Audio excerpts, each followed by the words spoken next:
یہ اس نے تو ہمارے جسموں میں خون خشک کر لیا کہ جی مذاکرات ہو رہے ہیں، صلح ہو رہی ہے، پھر جنگ ہو رہی ہے. تو اصل میں کیا ہونے جا رہا ہے؟ مذاکرات ہوں گے دوبارہ یا مذاکرات جاری ہیں بیک ڈور، یا کہ نہیں خدا نخواستہ دوبارہ جنگ کی طرف جا رہا ہے معاملہ؟ صافی صاحب، ایک تو بڑی خوشی ہوتی ہے آپ کے پروگرام میں. میں تو شروع سے جب نے شروع کیا تھا میں اس وقت بھی آیا تھا. مذاکرات ہوں گے، اسلام آباد میں ہوں گے اور انشاءاللہ کامیاب ہوں گے.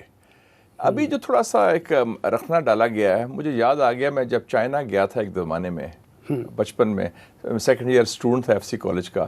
چیئرمین ماؤ کا ایک کال تھا، انہوں نے کہا کہ most of the disaster comes from the mouth.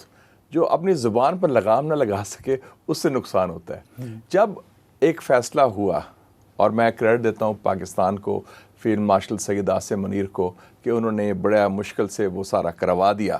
کیا تھا کہ جی لبنان پر سیز فائر کرے گا امریکہ، انہوں نے اسرائیل کو روکا، اور اس کے بدلے میں اسٹریٹ آف ہارمز، آبنائے ہارمز پر وہ کھل جائے گا ایران کی طرف سے، اور ساتھ ہی جو بلاکیٹ تھا امریکہ کی طرف سے وہ ختم ہو جائے گا.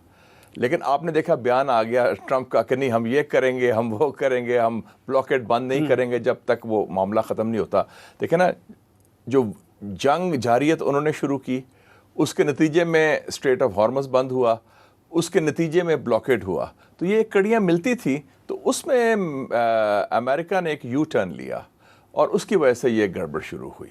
یہ بلاکیٹ کا معاملہ پہلے سے انڈرسٹینڈنگ اس کی ہو گئی تھی کہ امریکن بلاکیٹ ختم کریں گے، اور ویسے وہ تو ایک فضول سا کام نظر آتا ہے، تو وہ کیوں ڈونلڈ ٹرمپ اس پہ مصر ہے؟ مجھے سمجھ نہیں آئی. مجھے کسی نے پوچھا پچھلے دنوں میں الجزیرہ والوں نے کہ یہ بلاکیٹ کے بارے میں کیا رائے ہے.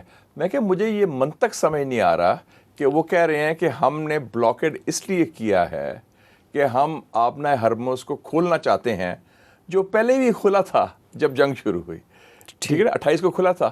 میں کہ مجھے یاد آ گیا کہ ویتنام کی جنگ میں ایک امریکن کیپٹن نے کہا تھا، غالباً وہ ایک تباہ کیا تھا ویتنام کا ایک ولیج، انہوں نے کہا we had to destroy the village in order to save the village. یعنی کہ ہمیں وہ گاؤں کو تباہ کرنا پڑا، اور اس لیے کیونکہ اس کو بچانے کے لیے. تو یہ منطق تو نہیں تھا نا کہ ہم نے بلاکیٹ اس لیے کیا کہ اس کو کھولنے کے لیے، جو پہلے ہی کھلا تھا. تو وہ دیکھیں نا، ایران نے یک طرفہ تو نہیں کیا نا، وہ مل کے کیا. تو اس حوالے سے بلاکیٹ کا جواز نہیں تھا، اور بلاکیٹ بھی صرف ایرانی پورٹس کا ہے، ایرانی بندرگاہوں کا ہے. اور وہ جواز تو یہ دیا تھا نا ٹرمپ نے کہ جی اس لیے ہم کر رہے ہیں کہ آپ نے ہرمز بند کی ہے. تو اگر ایران نے خیر سگالی کا ایک انیشیٹو لیا ہے تو اس کا جواب تو وہ سیکوینس وہی بنتا تھا. لیکن میرے خیال میں یہ تھوڑا سا ان کی اپنی لابیز بھی ہیں امریکہ میں، ان کے ہاکس بھی ہیں، اسرائیل بھی ہے. تو مجھے لگتا ہے کہ معاملہ ٹھیک ہوگا، کیونکہ 80% لیکن جو معاملہ اسرائیل سے متعلق تھا لبنان میں جنگ بندی کا، جی وہ تو ٹرمپ نے کروا دیا، وہ کروا دیا اس انڈرسٹینڈنگ کے تحت. پہلی دفعہ تو یہ کام کیوں نہیں کیا؟ یہ میرے خیال میں تھوڑا سا وہ اپنا بتانا چاہتے تھے کہ یہ تو امریکہ کے اپنا تھا نا فیصلہ، اور یہ میرے خیال میں وہ اپنا روپ ڈالنا چاہتے تھے اپنے ہلکے ارباب کو یا کنسٹیچوئنسی کو. امریکہ میں جو میگا کراؤڈ ہے، میک امریکہ گریٹ اگین، کہ جناب ہم قائم اور دائم ہیں اور ہم حاوی ہو گئے ہیں. حالانکہ ایران کا اپر ہینڈ ہے اس وقت بھی، اور لیکن وہ تاثر یہ دینا چاہتے ہیں کہ نہیں جی ہمارا اپر ہینڈ ہے. نہیں، یہ جو آپ کہہ رہے ہیں کہ جی ایران کا اپر ہینڈ ہے، تو بظاہر تو یہ ہے کہ ایران میں بڑے پیمانے پہ انہوں نے تباہی کر دی، اور امریکن تو اتنے نہیں مرے، یا امریکہ تو آج بھی ایک پاور ہے. تو یہ آپ کس بنیاد پہ کہہ رہے ہیں کہ ایران کا اپر ہینڈ ہے؟ دیکھیں جی، تباہی تو انہوں نے ویتنام میں بھی کی تھی اور افغانستان میں بھی کی تھی، اور جنگ تو پھر بھی ویتنام بھی جیتا اور وہ افغانستان جیتا. تو وہ تباہی سے تو اس کا تعلق نہیں. کوشچن ہے کہ جو مقاصد تھے جارحیت کے وہ پورے ہوئے کہ نہیں. مقصد نمبر 1 کیا تھا؟ رجیم چینج، بری طرح ناکام ہوئے. مقصد نمبر 2 گریٹر اسرائیل، مشرقی وسطیٰ کا سیاسی نقشہ تبدیل کرنا، وہ بھی ناکام ہوئے. مقصد نمبر 3 ایران کی فوجی صلاحیت کا خاتمہ، اور ایران کو وہ صلاحیت نہ ہو کہ وہ جوابی کارروائی کر سکے. تو تینوں مقصد تو فیل ہو گئے ان کے. جو بنیادی مقصد تھے وہ تو ایران ری بلڈ کر لے گا، تباہی ضرور ہوئی ہے ان کی، لیکن جو امریکہ کی پسپائی ہوئی ہے، جو سارا نقشہ تبدیل ہو گیا ہے. ابھی دیکھیں نا کل کیا میٹنگ ہوئی مسلم کوارڈ کی، پاکستان، ترکی، سعودی عربیہ، مصر، وہ ایک متبادل سیکیورٹی نظام کی بات ہو رہی ہے اس خطے میں. اسرائیل کا جو پہلے پلان تھا گریٹر اسرائیل کا، نہیں اس پہ میں آپ سے الگ تفصیلی بات کروں گا کہ یہ کیا تو اس کے جو میں کہہ رہا ہوں نتائج ہوئے ہیں وہ امریکہ کے لیے بڑے سنگین ہوئے ہیں. پہلی دفعہ اسرائیل کی مقبولیت امریکہ میں ختم ہو گئی ہے. اکثریت امریکن جو ہیں وہ اسرائیل کو اب مخالف کر رہے ہیں. 60% کہہ رہے ہیں کہ وہ اسرائیل کے خلاف ہے، 37% کے ساتھ ہیں. ساتھ ساتھ آپ نے دیکھا کہ یہ پہلی جنگ ہے جو شروع میں بھی غیر مقبول ہوئی، اور ٹرمپ کے ساتھ تو 23% لوگ ہیں، 77% اس کے خلاف ہیں اس جنگ کے حوالے سے. پھر اس کے اندر جو ہے ان کا اپنا کراؤڈ وہ کہتا ہے آپ کی پالیسی اسرائیل فرسٹ ہے، یہ جنگ نیتن یاہو نے کرائی ہے. تو یہ تو بڑا شدید نقصان ہوا ہے، اور میرے خیال میں سال کے آخر تک انشاءاللہ رجیم چینج کی بات ایران ہو رہی تھی، آپ دیکھیں گے تبدیلی امریکہ میں اور اسرائیل میں آئے گی. اچھا وہاں پہ رجیم چینج ہوگا، معاملہ الٹ ہو گیا. دیکھیں نا وہ نیتن یاہو کا جو برا حال ہے، کیونکہ جس دن جنگ پوری ختم ہوئی وہ تو یا جیل جائے گا تو یا ہاتھ کھڑی لگے گی، کیونکہ وہ تو کرپشن کے چارجز ہیں اسرائیل میں، اور انٹرنیشنل اس کے کیس کی سماعت کا وقت بھی ہے. بالکل ایگزیکٹلی. اور ٹرمپ کے الیکشن آ رہے ہیں نومبر میں، وہ بڑے مشکل الیکشن ہے وہ، تو وہ الٹا ان کے اوپر پڑ گیا نا جی. تو ٹرمپ اس کے بعد امپیچ بھی ہو سکتے ہیں. دیکھیں ابھی بھی ایک ووٹ سے وہ جیتا ہے ہاؤس آف ریپ، ایک ووٹ سے. تو اگر جو الیکشن ہو گیا میرے خیال میں وہ تبدیلی آئے گی، وہ امپیچمنٹ بھی ہوگی. اس سے پہلے ایک اور بھی کوشش ہو سکتی ہے صافی صاحب، ان کے ہاں ایک آئین میں ہے 25ویں ترمیم، جس کے تحت اگر صدر کسی وجہ کی سے، بیماری کی وجہ سے یا ذہنی توازن خراب ہو جائے، اس کی وجہ سے وہ اپنا کام نہیں انجام دے سکتا ایز پریزیڈنٹ وائٹ ہاؤس میں، تو اس کو برطرف کیا جا سکتا ہے آئین کے تحت، قانون کے تحت، تھرو دا کانگریس. یعنی کہ ایک سیاسی کو ڈیٹا اس کے خلاف ہو سکتا ہے اندر سے. تو یہ جو جس طرح الٹے سیدھے وہ بیانات دیتے ہیں، کبھی گالیاں دے دیتے ہیں، کبھی کیا کرتے ہیں، کبھی کیا کرتے ہیں ٹویٹر پہ، تو اس دفعے کا اطلاق نہیں ہوتا ان پہ؟ میرے خیال میں اب ہو جائے گا. ایک انہوں نے ریڈ لائن کراس کی ہے.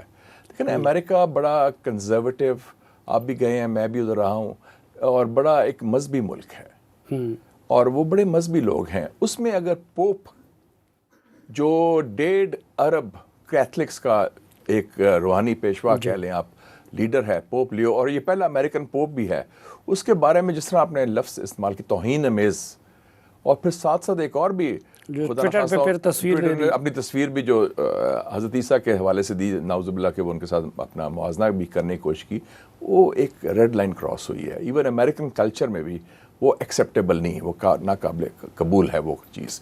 تو وہ کافی ریڈ لائنز کراس ہوگی. اور دوسری بات ہے، دیکھیں جی، سیاست ہو یا جنگ ہو، لوگ ونرز کے ساتھ آتے ہیں، جیتا کون ہے؟ پولیٹیکلی، اکنامکلی، ملٹریلی وہ اپنے ناکام ہوئے ہیں اپنے مقاصد میں. اچھا وہ مقاصد میں تو ناکام ہوئے، اور یہ جو ذہنی حالت تھی اس کی وجہ سے بہرحال وہ ناکابندی انہوں نے ختم نہیں کی، اور انہوں نے دوبارہ اپنا پھر روک ڈالا کہ جی ہم یہ کریں گے، وہ کریں گے، سارا کریں گے. تو آپ کو کیا لگتا ہے کہ اب اپنا ہرمز کا معاملہ وہ الگ سے پہلے کی طرح حل ہو جائے گا، یا کہ نہیں یہ اب وہ مکمل ڈیل کے ساتھ منسلک ہے؟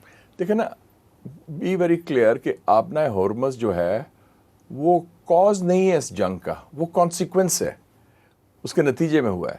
تو وہ تو آلموسٹ حل ہو گیا تھا اسی چیز کے لیے وہ، اور میں سمجھتا ہوں کہ اس کو پہلے حل کر لیا جائے گا، کیونکہ بلاکیڈ جب ختم ہوگا تو وہ تو معاملہ حل ہو جائے گا. ذرا پھر ایرانیوں کو بھی کہنا پڑے گا کہ اب دونوں طرف سے جو ہوا ہے، جو لچک دکھائی ہے ایران والوں نے، وہ تو امریکہ کو بھی اس کی پھر پاسداری کرنی پڑے گی. لیکن ایران کی طرف سے تو آج بڑے سخت بیانات آئے ہیں جی، اور وہ کہتے ہیں کہ یہ دھوکہ دیا ہے اس نے، اور پہلے یہ کام ہونا چاہیے. یہ ہوا دھچکا لگا اس لیے کہ یہ دھوکہ کوئی تیسری چوتھی بار دیا گیا ہے. 2 جنگیں کی ہیں آپ نے دھوکے کی بنیاد پر، جھوٹ کی بنیاد پر. تو وہ اور اب بھی جب ایگریمنٹ پورا ہو گیا تھا، سارا تیاز تھا، پھر انہوں نے یہ کر دیا، تو وہ کہتے ہیں کہ ان پر اعتبار نہیں کر سکتے. یہ ایک بڑا ایک اعتماد کا فقدان ہے، ٹرسٹ ڈیفیسٹ جسے انگریزی میں کہتے ہیں، بٹوین واشنگٹن اینڈ تہران، اور جو پاکستان نے کافی حد تک اس کو برج کر لیا تھا. لیکن یہ میرے خیال میں ٹرمپ کی جو حماقتوں میں یہ حماقت بھی شامل ہے امریکہ کی طرف سے کہ وہ بڑک ماری اور روپ ڈالا کہ اب یہ کر دیں گے. وہ دیکھتے نہیں کہ ایران تو تیار ہے, وہ تو ان کو تو دبا نہیں سکے اور نہ ٹوٹلی فیل ہوئے ہیں. آپ سمجھتے ہیں کہ یہ جو فیلڈ مارشل کا دورہ ایران تھا اس دوران اس کام کے لیے راہ ہموار کی گئی؟ جی بالکل, وہ ٹرننگ پوائنٹ تھا وہ, بالکل. اور وہ ایسا دورہ تھا جس میں اور وہ تو کوئی اب لگی چبھی بات ہی نہیں. ایران نے بھی اس کی اپنا بڑا پذیرائی کی اور امریکہ نے بھی بیک اسی پذیرائی کی. اور اس پہلا دورہ تھا کسی لیڈر کا ایران میں جنگ کے بعد, سیز فائر کے دوران, کیونکہ ادھر جانا بھی بڑا مشکل ہے.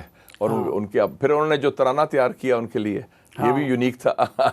آج تو ایک ترانہ چائنا نے بھی شروع ترانہ نے بھی کیا, اور بڑا زبردست ترانہ ہے. لیکن جو ایران والا ترانہ دیکھیں آپ, انہوں نے سپہ سالار کی بات کی, انہوں نے لاہور اور تہران کی بات کی, انہوں نے علامہ اقبال کی بات کی, انہوں نے پاکستان اور ایران کی برادرانہ قربت کی بات کی. تو یہ اور جو پیار اور محبت کا رشتہ ہے اس کی بات کی, جو اس قسم کا ویلکم دیا ہے. میرے خیال میں اسلامی انقلاب کی تاریخ میں تو میں نے یہ کبھی نہیں دیکھا کسی لیڈر کو بھی اس طرح پذیرا کی. تو اللہ کا بڑا فضل ہے کہ پاکستان ایران کی جو قربت ہے, برادرانہ تعلقات ہیں, وہ اتنے پختہ ہیں, وہ عوام تک جا چکے ہیں, اور عوام سے لے کے قیادت تک.